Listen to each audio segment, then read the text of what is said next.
Hi, thanks for tuning in. Welcome to my channel. In today's video, I want to show you how to make this special spice. This spice is used in making Nkwobi or Isiewu here in Nigeria. I'll be using just 3 ingredients for it. This is efi or efu, as some people call it. It's quite different from ehuru or efuru. It's very potent. A little goes a long way. It's not quite common like efuru. There is efuru. Efuru or ehuru, as it's called, is very common. It's also called calabash nutmeg. I'll be adding this pepper, which is a mixture of chili and Cameroon black pepper. This is before meets after. This is how it looks. The ehuru looks before it's unshelled and roasted.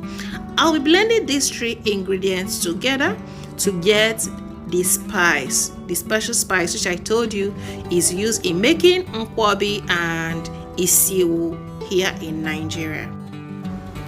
Nkwobi is a local delicacy made with cow foot, and Isiewu is goat head. Both are very nice. The local delicacy here in Nigeria is very tasty.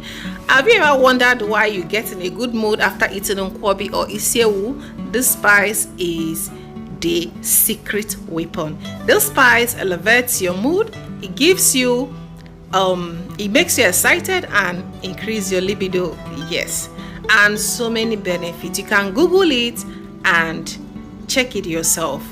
I hope you enjoyed this video because the spice is ready. I would like you to try it. If you have any question, don't hesitate to ask me on the comment section or on my Instagram page or Facebook page as well.